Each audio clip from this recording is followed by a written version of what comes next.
इससे पहले हमने इसी प्रश्नावली से पहले दिए हुए 4 उदाहरणों को सोल्व कर लिया था और एक समीकरण क्या होता है और समीकरण का हल किस तरह से ज्ञात किया जाता है, इन बातों पर हमने पूरा डिस्कशन कर लिया था।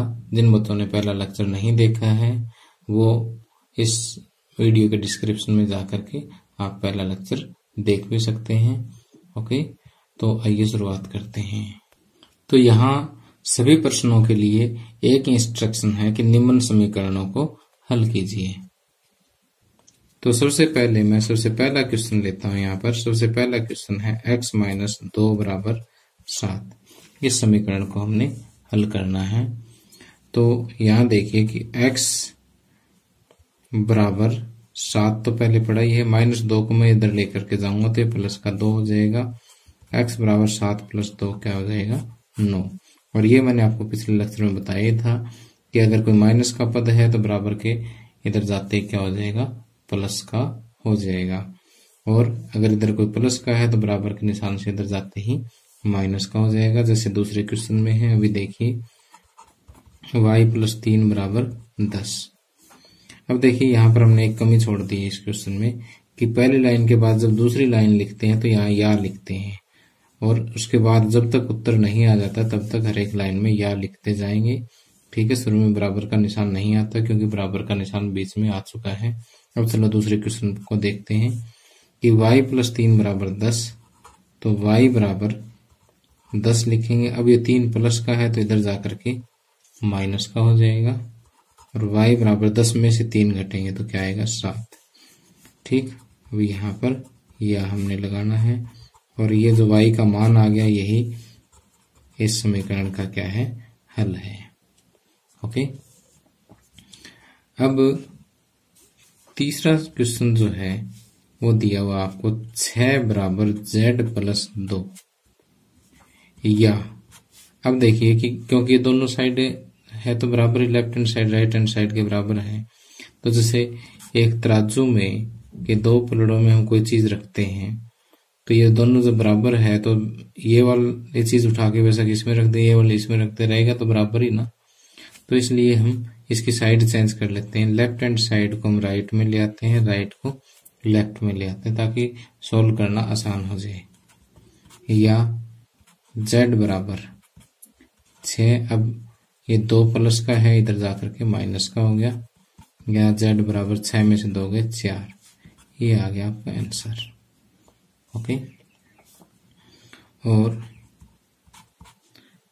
चौथा क्वेश्चन देखिए कि 3/7 प्लस x बराबर 17/7। ओके, या अब देखिए चर वाला पद जो हम पहले यहीं रखते हैं, बिना चर वाला पद जो है अचर पद हम दूसरी तरफ लेकर के जाएंगे। तो दूसरी तरफ जो पद पहले पड़ा पहले उसको लिखेंगे, उसके बाद जाने वाले पद को लिखेंगे। अब ये जो जाने वाला पद है ये प्लस का है, इधर जाकर के माइनस का हो जाएगा। या x बराबर इन दोनों का एलसीएम आ गया 7। 7 को 7 से भाग दिया 1, 1 को 17 से गुणा 17। 7 को 7 से भाग दिया 1, 1 को 3 से गुणा 3। या x बराबर 17 में से 3 घटेंगे 14/7। अब 7 एकम 7, 7 दूनी 14। या x बराबर कितना आ गया, 2। x बराबर 2 आपका यहाँ पर आंसर आ गया है। अब मान लीजिए मैं एग्जाम के अंदर ये सॉल्व कर रहा हूँ और मुझे शक हो जाता है कि ये सम रॉन्ग तो नहीं है कहीं। तो अब तो जैसे हमारे पास बुक है हम पीछे से आंसर चेक कर सकते हैं, लेकिन अगर एग्जाम में चेक करना हो तो क्या करेंगे, लेफ्ट हैंड साइड में x की जगह 2 रख देंगे। 3/7 प्लस 2। अब सिर्फ लेफ्ट हैंड साइड को सोल्व करेंगे। दोनों का एलसीएम आ गया 7। 3, 7 को 1 से भाग दिया 7, 7 दूनी 14। 14 प्लस 3 17, 17/7। लेफ्ट हैंड साइड कितना है, 17/7 और राइट हैंड साइड भी कितनी है, 17/7 है। तो इसका मतलब हमारा सम बिल्कुल ठीक है, किसी से पूछने की जरूरत नहीं है। इसी तरह से आप हर एक क्वेश्चन को चेक कर सकते हो। जैसे y बराबर 7 आया, 7 में रखूं 7 प्लस 3 10, इधर 10 है। ये 9 आंसर आया तो 9 यहाँ रखो, 9 - 2 7 7, ठीक है। इधर 4 आया, 4 यहाँ रखो, 4 + 2 6, इधर भी 6, ठीक है सर, ओके। अब आगे 5वां क्वेश्चन देखिए कि 6x बराबर 12, ओके। या अब यहाँ पर देखिए दूसरा पद तो कोई है नहीं, तो अब इसका मतलब x का जो गुणांक है उसी को लेके जाना पड़ेगा हमें। तो पहले राइट हैंड साइड में वो लिख देंगे। अब 6 गुणा में है तो गुणा वाला जो चीज है वो भाग में हो जाएगी। अब जैसे संख्या 6 जो है यहाँ गुणा में है x के, तो ये राइट हैंड साइड में जाकर के जो भी है उसके भाग में चली जाएगी। अब 6 × 6 6 दूनी 12, तो x बराबर 2 जो है इस समीकरण का हल आ गया। बिल्कुल छोटा सा समय, x बराबर 2 यहाँ रखें तो 6 दूनी 12, बिल्कुल ठीक है। अब छठा सम भी बिल्कुल छोटा सा ही सम है, t/5 बराबर 10, ओके। अब देखिए यहाँ पर एक ही पद है, वही चर वाला है, तो चर के साथ जो कुछ भी है उसको हमें राइट में ले जाना पड़ेगा। एचर वाला होता तो पहले हम उसको लेके जाते। तो t/5 है तो पहले तो t के बराबर में लिखते हैं, जो भी है 10 था लिख दिया, 5 यहाँ भाग में है तो इधर जाकर के क्या हो जाएगा, गुणा में हो जाएगा, या t बराबर क्या हो जाएगा 5 × 50, t बराबर 50 रखे, 50/5, 5 × 50 10 ही आएगा। तो आंसर बिल्कुल सही है, ओके। इसी तरह से 7वां सम देखिए कि 2x/3 बराबर 18 है, 2x/3 बराबर 18 है। या अब देखिए कि यहाँ पर जो 3 है पहले मैं उसको लेके जाऊंगा इधर, तो 2x बराबर 18, 3 यहाँ भाग में था तो इधर हो गया गुणा में। अब इस 2 की बारी आ गई, 18 × 3, 2 गुणा में था ये भाग में चला जाएगा। अब इसको कट कर लो, 2 1 2 2 में 18, या x बराबर 9 3 27, आंसर आ जाएगा। तो कहने का मतलब ये है कि लेफ्ट हैंड साइड में सिर्फ आपको चर ही छोड़ना है, बाकी सारा कुछ राइट हैंड साइड में लेकर के जाना है, ओके। तो अब आगे 8वां क्वेश्चन देखिए, यहाँ पर दिया कि 1.6 बराबर y/1.5। तो जब चर राइट में हो तो पहले तो इसकी साइड चेंज कर दो, लेफ्ट हैंड साइड को right hand side, right hand side को लेफ्ट हैंड साइड बना दो कि y/1.5 बराबर 1.6, ठीक। या y बराबर 1.6, 1.5 इधर भाग में है, इधर जाकर के गुणा में हो जाएंगे, ठीक। अब देखिए इनकी गुणा करेंगे, 15 × 6 = 90 की 0 हासिल 9, 15 × 15 और 9 24, फिर 1 और 2 अंकों के बाद दशमलव, दशमलव के बाद 0 का कोई ज्यादा महत्व नहीं है, इसलिए 2.4, या y बराबर 2.4 जो है वो आंसर आ जाएगा, ओके। अब आगे 9वां क्वेश्चन है 7x - 9 बराबर 16। तो यहाँ पर देखिए कि यहाँ इस पद में तो चर है, इसमें चर नहीं है, तो पहले बिना चर वाला पद राइट में लेकर के जाते हैं। या लिखेंगे पहले 7x बराबर 16, माइनस का 9 है तो इधर जाकर के प्लस का 9 हो जाएगा।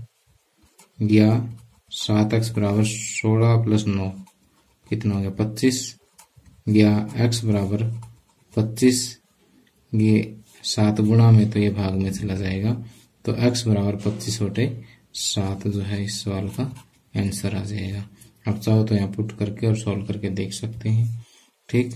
अगर रखेंगे तो 7 गुणा x की 25/7 माइनस 9, सिर्फ लेफ्ट हैंड साइड चेक करते हैं, 7 से 7 कट गया, 25 में से 9 गया, कितना आ गया 16।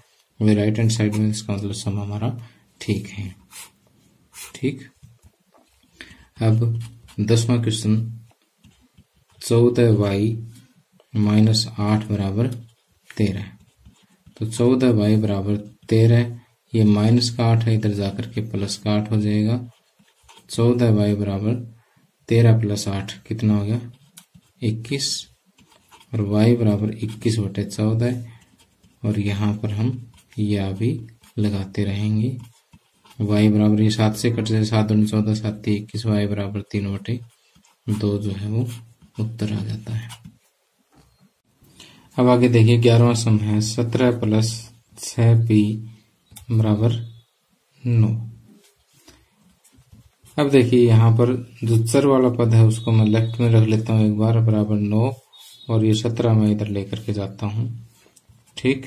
या 6p बराबर 17 में से 9 गए 8, और बड़ी संख्या के साथ माइनस का निशान है तो यहाँ पर भी माइनस का ही आ जाएगा। या p बराबर -8/6 है तो ये 2 पे कट जाए, 2 3 6, 2 चौके 8। या p बराबर -4/3 जो है आपका आंसर आ जाएगा, ठीक।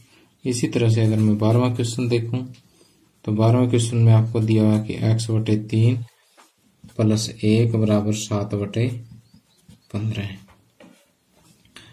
तो यहाँ देखिए x/3 बराबर 7/15, और ये प्लस का 1 इधर जाकर के माइनस का हो जाएगा।